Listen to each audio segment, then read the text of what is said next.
Hey guys, Caleb Yonkers with Flow Theory Grappling here, and today we're going to be going over K-guard entries into backside 50-50 from a couple different situations. So let's get into it. First one we're going to do is when my partner is pulling out of an upper body submission. So that could be a triangle, it could be an arm bar, right? Really anything where I feel like my partner is posturing up and I'm losing it. Right? The moment I feel like I'm not going to be able to hold it, right? What I'm going to do is I'm going to come in, scoop the leg, and invert my knee to the mat. Right? Now, my foot here is going to hook the far hip, right? And my other leg is going to fire over and try to connect behind him to the hamstring on this far side. So if you can come to this side, right? We fire this foot over and we connect to that hamstring. So now we have wedges on both sides of that far hip, right? We have the hook in front, right, via my right foot, and I have my left foot behind on the hamstring, right? So now if he tries to run away or do anything like that, right, I have great control over that hip, right? Now, a lot of times from here, your partner is sitting backwards. So from here, it'll be hard just to pull the leg out.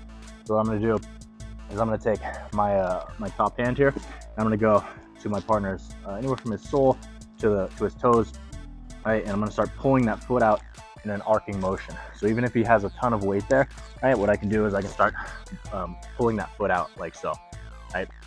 And now from here, I can pass it off into a backside 50-50. And whatever submission we're doing, he's pulling out. I feel like I'm losing it. I scoop, invert the knee, right? Again, that foot hooks the far hip, right, as I fire over. And that's all pretty simultaneous. Again, right, I start walking this foot out. And now, sometimes my partner will look to backstep from here the moment he feels it, right? Whenever I see that, I use this foot on his hamstring to create space for my other foot to pommel through as he's backstep. If I look to pull it out, he goes to backstep, this foot feeds in, right? And now we end up in a cross Ashi type situation. So other options that we can do from there, right? So however I got here, scooping, inverting through, right? And now if he stays here, again, those other options, we're gonna be to prevent the backstep, switching through this double 50, right? So again, wedging my calf on top of his calf. So now when he goes to backstep, again, very difficult, right? Or again, if I want like a crisscross Ashi, I can take this foot over the top. My other foot can feed through, right?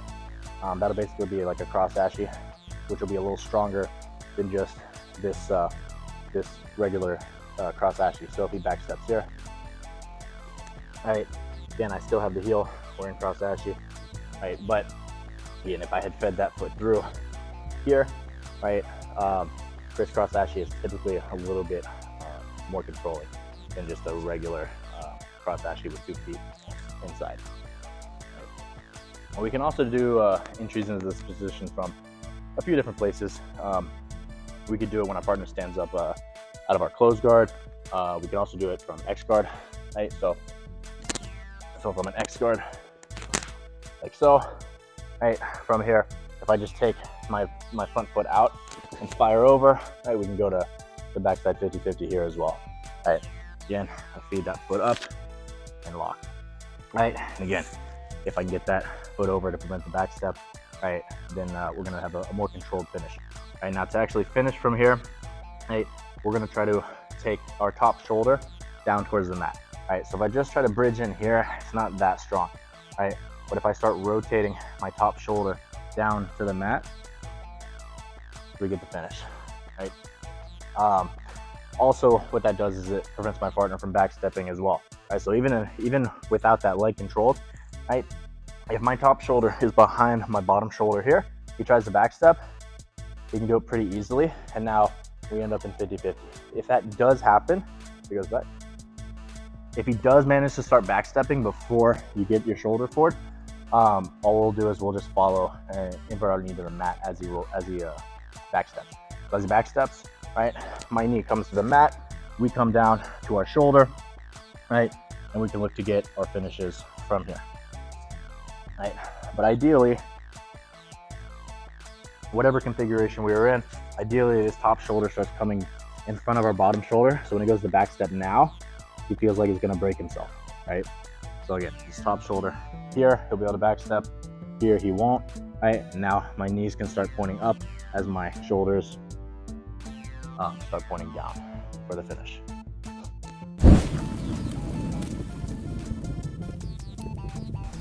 Here you can see Lachlan Giles using K-guard in 2019 ADCC to enter the legs of Patrick Gaudio.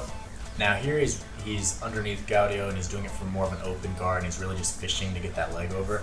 Now personally, that can be difficult if the guy's really strong and big. Here he did manage to get underneath him when Gaudio postured up, but it can be pretty exhausting trying to enter that way. The good thing about doing it from where we did in this video, from following up an upper body submission, is that your partner's pulling out of the upper body submission, so they're really extended and their lower body is really exposed. Right? Whereas if your partner is not stance broken and they're just able to keep pressure on you, it can be difficult to fish that leg through.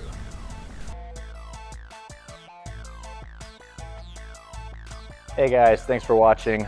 If you have any questions, comments, thoughts, please leave them in the comments. It really helps the algorithm so that we can continue to grow the channel.